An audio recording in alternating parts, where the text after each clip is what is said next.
드릴 베이비 드릴. Drill baby drill. 오히려 석유 매장이 늘어나고 있어요. 일단 미국이 석유 입장에서도 에너지 입장에서도 좀 축복받은 땅이라고 얘기할 수가 있어요. 그런데 실제로 우리나라 근처에서도 굉장히 많은 양이 묻혀 있을 것으로 추정되는 부분이 있습니다. 지금 수많은 어떤 재생에너지의 인프라, 그 생산 원천 기술도 중국이 어마어마하게 가지고 있습니다.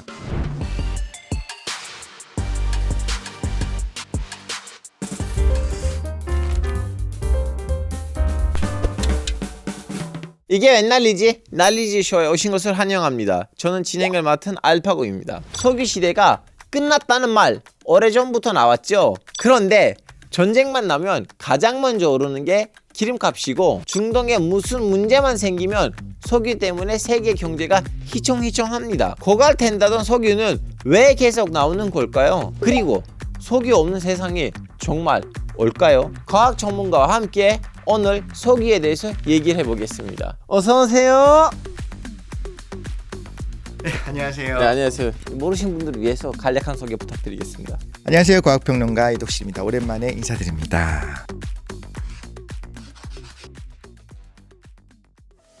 이제 아시다시피 얼마 전에 트럼프 대통령이 한국에 오셨죠. 한국이랑 같이 이렇게 석유 영업을 하려고 하신 것 같았는데, 드릴 베이비 드릴. Drill baby drill.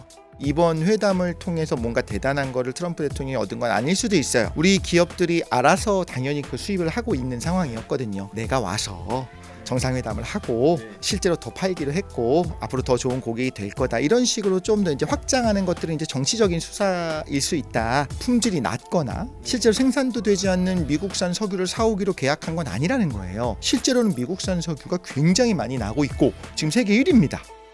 석유가 고갈되는 거 아니냐, 석유가 언젠가 없어질 거야. 그렇죠. 근데 보니까 뭐예요? 오히려 석유 매장이 늘어나고 있어요. 이거 무슨 현상이에요? 매장량이라고 하는 게 정말로 지구상에 있는 총 매장량을 얘기하는 것이 아니고 우리가 사용할 수 있는 매장량을 보통 이야기를 해요. 그래서 확인 매장량이라고 하는데 두 가지 조건이 있어야 됩니다. 일단 기본적으로 채굴이 가능해야 되고요. 또 하나는 그걸 팔아서 수익이 남아야 돼요. 그러면 과거에는 채굴을 못하는 석유들이 있었다고 한다면 그러면 요거는 이런 확인 매장량이 들어가는 게 아니고요. 그 다음에 이걸 채굴할 수 있는 기술이 생겨서 이제 미국산이 석유가 그런 상황이 되는 건데, 미국에서 셰일 오일 가스가 발견돼가지고 미국이 지금 생산량 2위가 됐잖아요. 맞습니다. 2000년대 초만 해도 석유 수입량이 세계 최고였잖아요.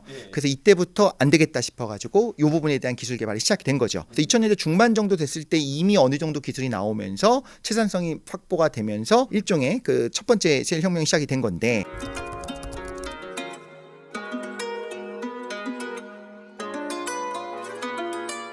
셰일 오일이라는 게 있는 거는 알고는 있었어요. 근데 지금 우리가 이야기하는 셰일 오일이 어떤 거냐를 조금만 구체적으로 이야기를 한번 해보자면, 석유를 원래 우리가 생각하는 그 두바이유 같은 거는 구멍을 뚫으면 거기서부터 막 나왔어요. 알아서 펑펑펑펑 나옵니다. 셰일 오일 혹은 타이트 오일 같은 경우에는 구멍을 뚫는다고 나오지를 않아요. 조금 나오다 말아요. 그럼 옆에 구멍을 또 뚫으면 조금 나오다 말아요. 이게 갇혀 있는 거예요. 그래서 과거에는 야 이걸 어떻게 캐냐, 하나씩 어떻게 캐냐, 이건 캘 수가 없다. 그러면 이 셰일 오일을 어떻게 캐내는 거예요? 자, 셰일 혁명이라고 하는 건 어떤 거냐면 너무 단단해요.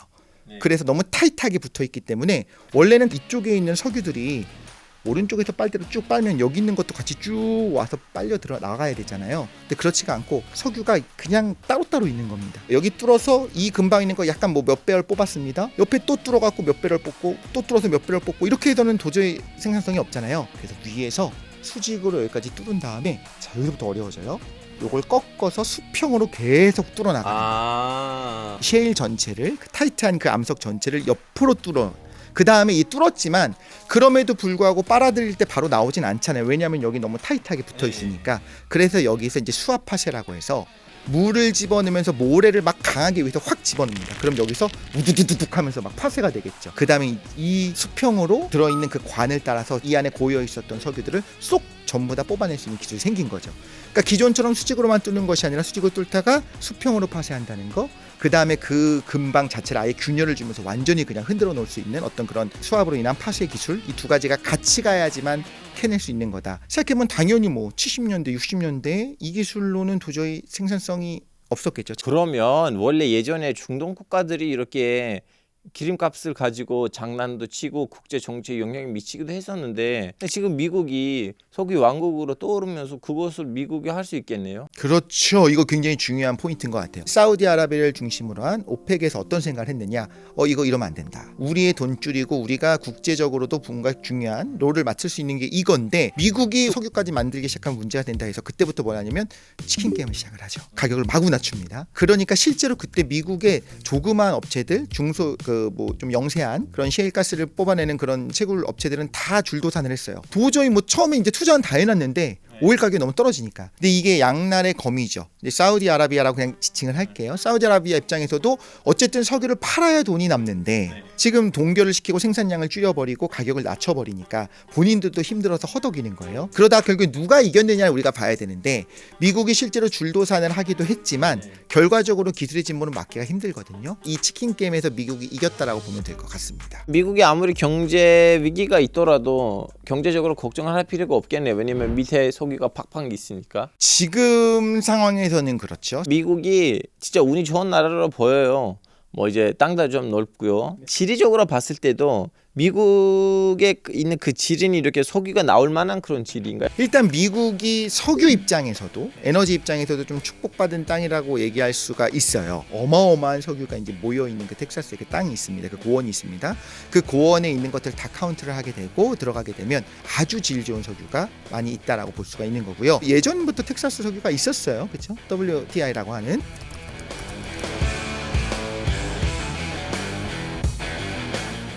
미국의 석유가 원래 굉장히 고품질이었어요.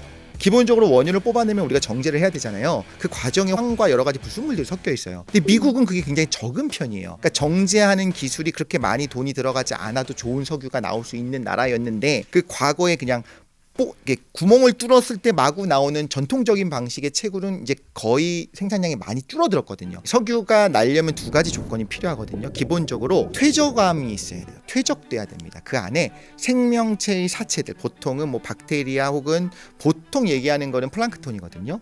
바다에 있는 그 플랑크톤이 모래랑 같이 사체들이 쌓여야 돼요. 퇴적이 돼야 되니까 말하자면 얕은 바다여야겠죠. 또 하나는 물 속에 들어가야지만 썩지가 않고 그대로 압력을 받을 수가 있어요. 그리고 두꺼워야 돼요. 당연히. 한 층 좀 얇은 층 하나만 좀 석유가 있다 말면 안 되고 두꺼울수록 좋거든요. 미국이 바로 그겁니다. 광활한 영토도 굉장히 넓죠. 거기에 퇴적층이 굉장히 두껍습니다.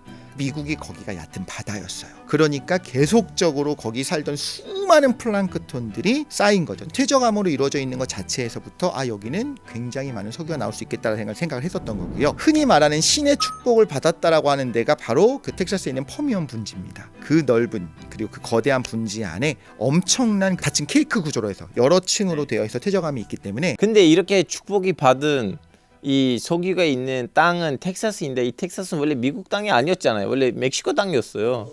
그렇죠. 멕시코 땅 이전에는 또 거기 이제 원주민들이 아마 살고 있었을 거로 생각이 되는데 어쩌다가 미국이 이 축복 땅 멕시코의 땅을 자기의 축복 땅으로 만들었는지도 그러니까요. 그때는 몰랐을 텐데 미국의 초대를 생각해보면 그 동해안에 있는 그 몇 개의 주만 생각을 해야 되잖아요. 간단하게만 한번 생각을 해보자면 일단 멕시코의 영토였습니다. 텍사스는 1821년에 스페인에서 독립을 했습니다. 멕시코가. 그러니까 멕시코가 가지고 있던 땅이었어요. 그 정도까지는. 그러니까 거기 이제 멕시코 사람들이 살고 있었던 거죠. 그런데 텍사스는 지금도 인구가 많지가 않아요. 개발은 해야 될 것 같아요. 그럼 어떻게 하느냐? 이민자를 받아들여야겠죠. 그래서 그 당시에 미국인들을 받아들인 거예요. 그러다 보니까 정치적으로 문화적으로도 이제 멕시코랑 미국에 좀 차이가 있잖아요. 갈등이 있잖아요. 또 뭐 스페인의 어떤 그 문화가 있느냐, 영국의 문화가 있냐 이런 여러 가지 차이가 있기 때문에 그래서 갈등이 일어나기 시작합니다. 그때 멕시코 정부가 어떻게 생각을 하냐면 이민자가 너무 많아져서 뭔가 불안하다는 생각이 들기 시작하는 거예요. 그래서 그때부터 뭘 하냐면 지금까지 있었던 혜택들을 줄이고 압박을 하기 시작합니다. 텍사스 입장에서 이제 어떤 생각을 하느냐? 이게 뭐야? 안 되는데? 그러면서 실제로 독립전쟁을 벌입니다.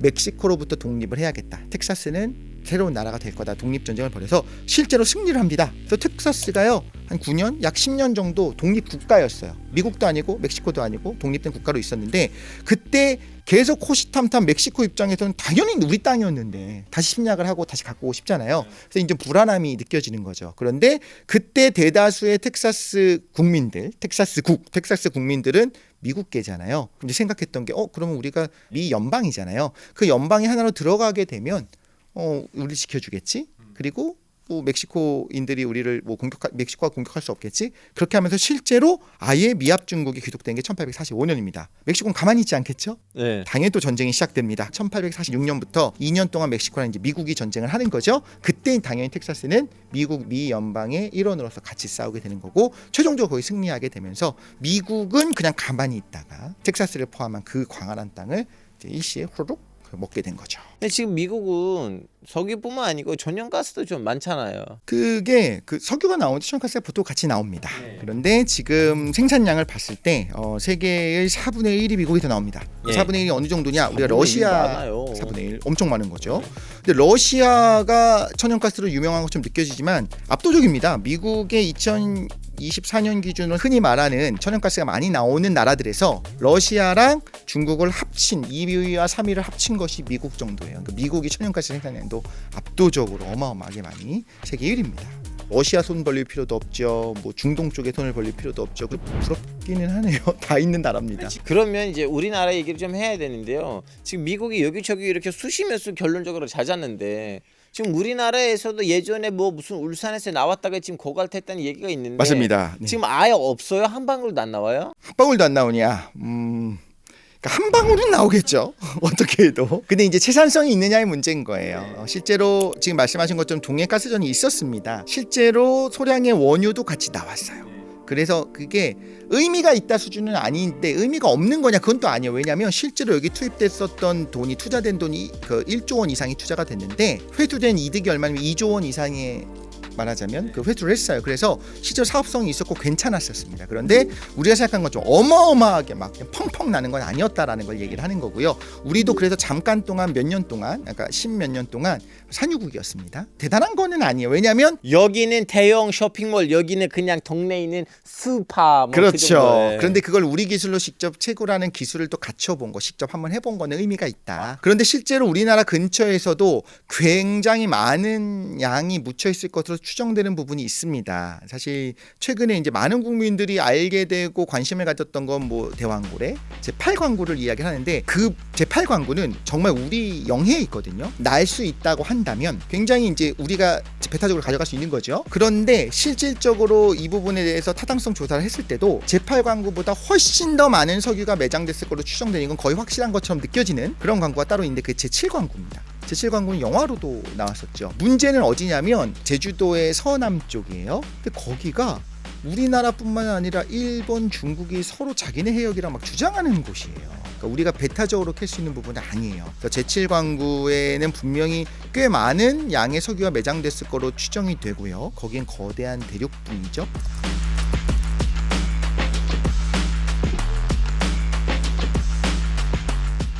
퇴적이 오랫동안 되어 왔죠. 그러니까 있을 가능성이 굉장히 높아지는 거예요. 그런데 여기서부터 이제 정치 외교적인 문제가 걸리는 거예요. 일본과 같이 뭐 양해를 하면서 같이 공동 개발을 하자 2028년까지 하자 했는데 그게 이제 좀 있으면 끝날 것 같습니다. 중국이 이제 계속 눈에 불을 켜고 이제 앞으로는 우리도 그냥 좌시하지 않겠다라고 하면서 서로의 어떤 권리를 주장하는 상황이 됐기 때문에 우리가 채굴 기술이 있는데 근데 개발이 되면 있을 것 같은데 개발되면 진짜 이건 어마어마한 거거든요. 오, 이제 개발이 되면 많을 거라고 생각했어요. 매장량이. 매장량은 많을 거예요. 그런데 그걸 모르겠다. 동양의 쿠웨이트도 엄청나게 나오는데 그 많이 나와가지고 이라크가 또 이라크하고 이란이란도 지금 사이 안 좋아요. 그렇죠. 그런 거 생각해 보면 이게 자원의 저주라고 해야 될까?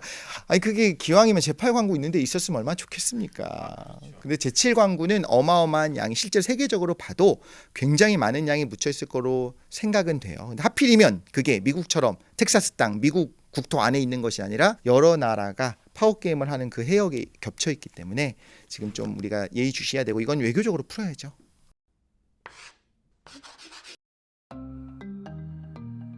자, 그러면 석유는 어떻게 만들어지는 거예요? 공룡의 사체는 아마 아닐 거라는 거예요. 공룡의 사체도 물론 석유에 뭐 좀 도움이 줬을 수는 있겠지만 이렇게 어마어마한 양의 석유가 나온다는 거는 공룡보다는 주로 기원한 것이 바다에 있는 그 수많은 플랑크톤일 수 있다라는 생각을 하는 거고요. 그러다 보면 뭐가 되냐면 사체랑 같이 섞여 있는 그 모래 부분이 꽉 조여지면서 여기가 말 그대로 석유가 원래 만들어진 암석이 됩니다. 자, 그래서 이렇게 쌓여 있는 암석이 뭐냐면 근원암입니다. 말 그대로 석유의 근원이 되는 거예요. 네. 그래서 여기서 압력을 가하면서 스폰지 안에 있는 것처럼 꽉 짜지면서 여기 있는 석유들이 위쪽으로 올라와서 모입니다. 이건 저류암이라고 불러요.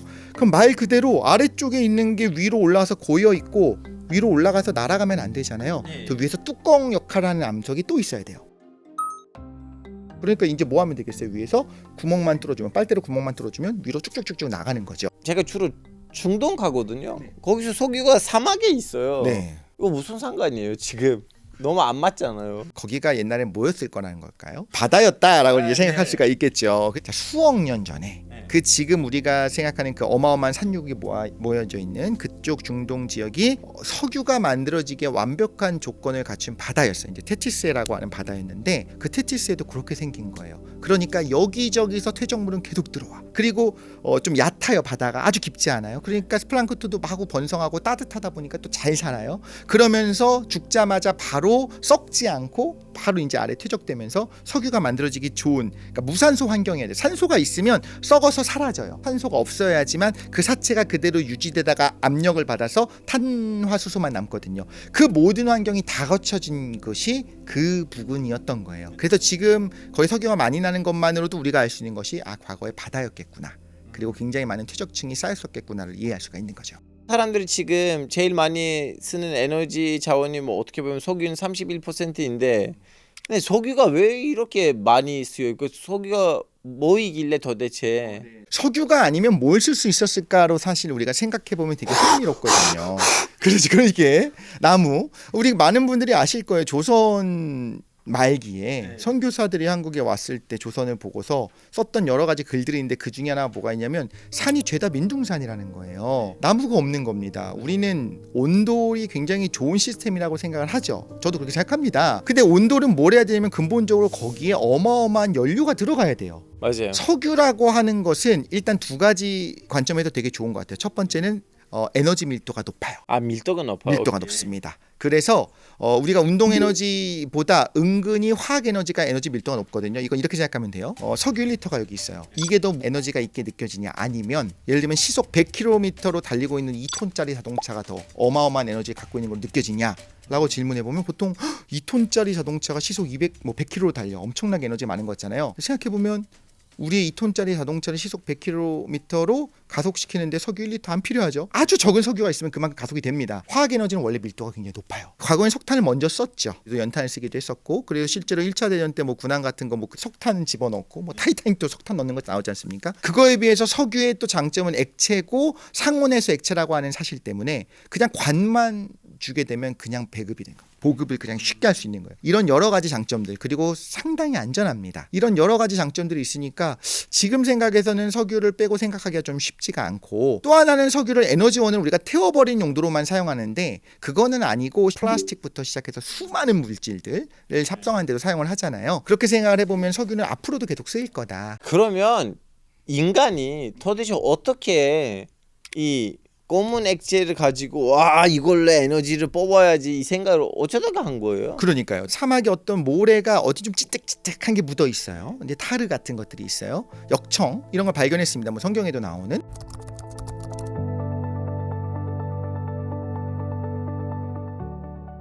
그럼 역청을 발견하면 어디다 쓰시겠어요? 안 쓸 것 같아요. 안 쓴다. 뭔가 끈적끈적하죠. 네. 초반에 선박에 쓰는 거죠. 선박에 역청을 바르면 거의 뭐 녹은 고무같이 끈적거려요. 방수가 되잖아요.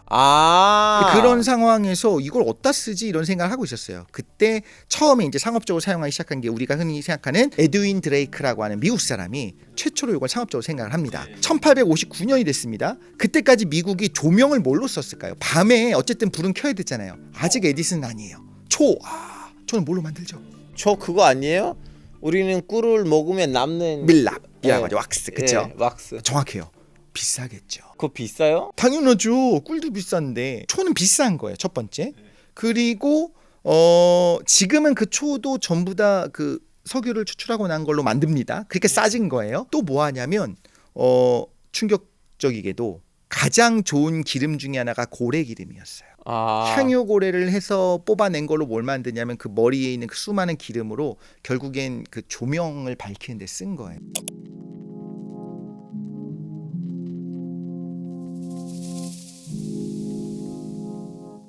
그게 씨가 말라가고 있었는데 사실 이런 거예요. 석유가 개발되기 시작하면서 고래가 산 겁니다. 그래서 고래 기름 같은 걸 쓰다가 땅을 딱 팠더니 나오는 기름 중에 일부는 조명으로 너무 좋은 거예요. 그래서 지금 한국말로 뭐라고 하냐면 그걸 등유라고 부르죠. 등유에 적합한 게 있고요. 그거보다 무거워서 끈적끈적한 쓰레기들이 있고 그 위에 막 휘발돼서 날아가는 것들이 있어요. 휘발돼서 날아가는 거는 별로 필요가 없어요. 막 태워버리고 그랬어요. 천연가스도 태워버리고. 그러다가 잠깐만 저거 불이 잘 붙네. 저걸 이용해서 뭔가 그 내부에서 저걸 팡팡 폭발시키면 뭔가 만들어질 수 있지 않을까라고 생각해서 만들어진 게 가솔린을 사용한 내연기관이 만들어지기 시작하는 거예요. 그러다가 원래 가솔린 기관이 먼저 만들어졌어요. 그러다가 잠깐만 저거 버리는 거 등유보다 조금 무거운 것들이 있는데 우리가 지금 말한 디젤 그러면서 이제 내연기관에 사용되면서 석유가 어마어마하게 사용됩니다. 초반에 등유를 쓸 때까지만 하더라도 그냥 뭐 조명용이었는데 이제 내연기관이라고 하는 건 완전 혁명적인 거잖아요.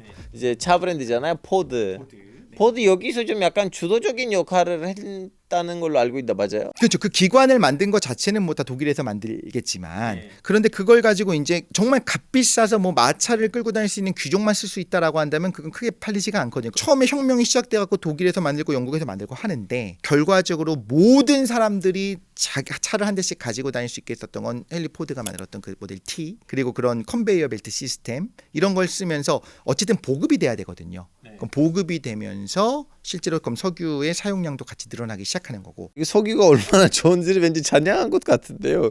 결론적으로 석유를 많이 쓰면 환경에 어려움을 하잖아요. 그렇죠. 에너지를 안 쓴다는 거는 쉽진 않아요. 개인적으로 줄이려고 노력해요. 아마 줄이시려고 노력하실 거예요. 그럼에도 불구하고 어쨌든 간에 지금까지 쓰던 인류가 사용하던 에너지를 줄이는 건 불가능한 거죠. 그래서 빨리 대체 에너지를 찾아야 되는 상황인 건 맞습니다. 하나 예를 들어보자면 화학 비료를 쓰는 것이 뭐 안 좋다라고 생각할 수 있겠죠. 그걸 안 하면 지금 인구 중에 한 20억 정도는 굶어 죽습니다. 이미 팽창을 한 거예요. 우리가 이렇게 에너지를 사용하고 사는 거에 적응을 했어요. 그럼 에너지를 줄이기 위해 노력을 해야겠지만 그래봐야 과연 인류 전체 에너지 10%를 줄일 수 있을까 좀 못할 거라고 보거든요. 그러면 어떻게 해야 되냐면 더 깨끗한 에너지원을 찾는 쪽으로 가야지 갑자기 에너지를 뭐 반으로 줄입시다. 석유 생산량을 줄이고 석유를 반으로 줄입시다. 그럼 누가 제일 먼저 죽어가기 시작하면 사실은 불공정한 거예요. 부자들은 그래도 살아요. 가난한 나라들부터 제일 먼저 타격이 가기 시작하는 거죠.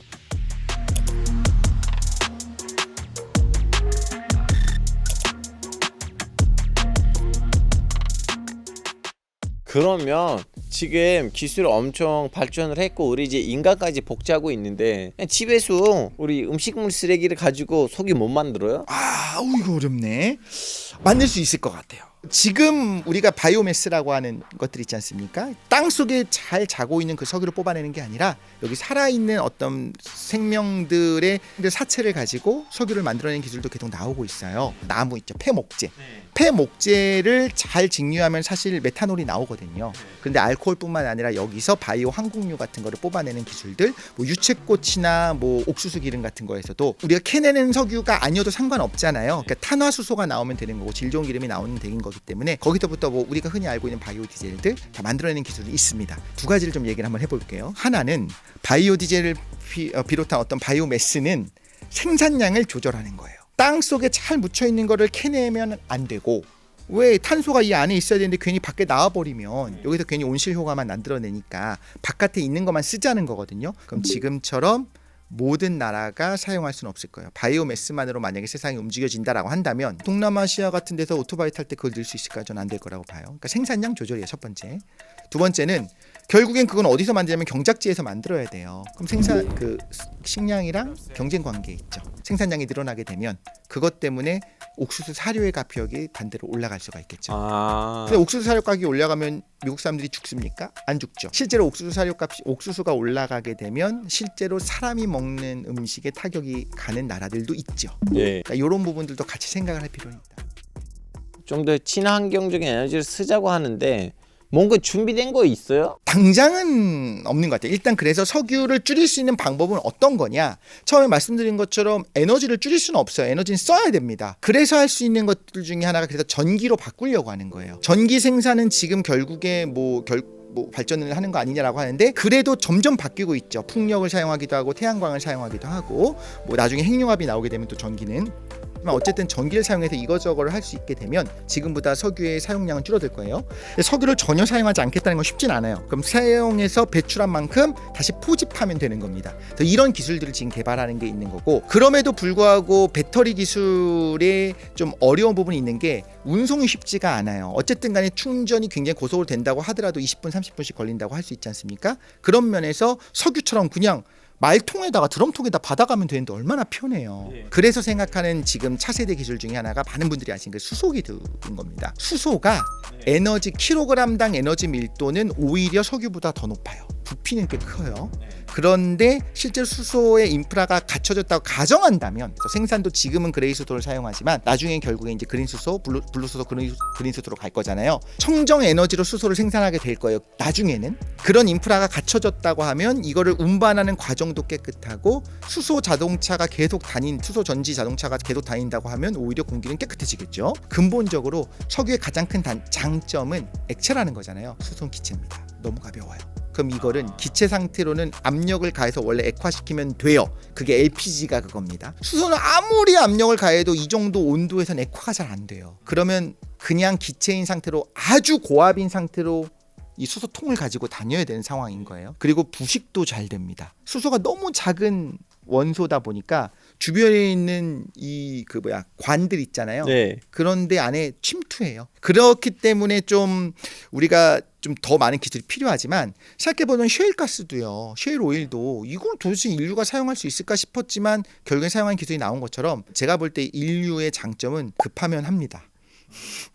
급하면 하죠. 제 생각에는 수소 경제로 결국에 근본적으로는 쉽진 않지만 한 50년 후에는 가 있지 않을까?